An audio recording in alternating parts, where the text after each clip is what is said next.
તો અમદાવાદના જીવરાજ પાર્કમાં આગમાં મોટા સમાચાર આવ્યા છે। ગઈકાલે આ આગ લાગી હતી, જેમાં ગેરકાયદેસર જે એસીનું ગોડાઉન હતું તેમાં રાત્રે ફરી વખત આગ લાગી।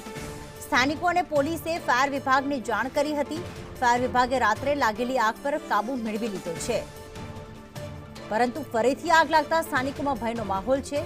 ત્યાં ગેરકાયદેસર રીતે સ્થાનિક વિસ્તારમાં એટલે કે રહેણાંક વિસ્તારમાં એસીના ગેસ રિફિલિંગનું કામ ચાલતું હતું અને તે ટીનમાં ફરી ભડાકા થયા। આગ લાગતા જ 4 કાર અને 3 ટુ વ્હીલર બળીને ખાખ થઈ ગયા। અમદાવાદના જીવરાજ પાર્ક વિસ્તારમાં ગઈકાલે ઘરની અંદર જે લાગેલી ભીષણ આગ કે જે ઘરની અંદર કમર્શિયલ ગોડાઉન બનાવી દેવામાં આવ્યું હતું અને જેમાં 2 લોકોના મોત પણ થયા છે। ઘર જે માલિક છે તેમાં જે તેમના પત્ની અને તેમના પુત્રનું મોત આ આગની અંદર થયું છે।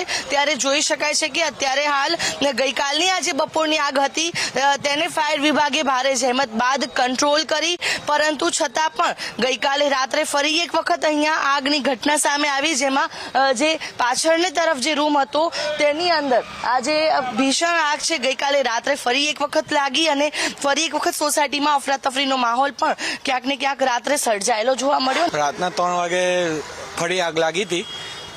ફાયર બ્રિગેડને ફોન કર્યો હતો, એ લોકો તરત આવીને આગ બુઝાવીને પાછા પરત ગયા। અચ્છા, કઈ જગ્યાએ આગ લાગી હતી અને કેવી હતી આગ? જે ઘરમાં આગ લાગી હતી ત્યાં જ આગળ થોડા ભડાકા પાછું પાછા ગેસના બાટલાના થયા હતા, લાઈ બોમ્બાવાળા આવીને ઓલવી ગયા। રાતને ફરીથી આગ લાગી હતી અને પછી ફાયરની ટીમને કોલ કર્યો। ફાયરની 2 ગાડી આવી હતી અને આગને ઓલવી હતી, પણ જ્યાં સુધી હજી ઘરમાંથી કાટમાળ ના ખસેડે ત્યાં સુધી ફરીથી કદાચ આગ લાગે તેવી શક્યતા દેખાઈ રહી છે અને સોસાયટીના રહીશો બધા ગભરાટના માહોલમાં રાત્રે પણ હતા। તંત્રની કામગીરી ઉપર પણ અનેક સવાલો ઉઠી રહ્યા છે। કેમેરા પર્સન સંદીપ રાઠોડ સાથે આયુષી યાજ્ઞિક।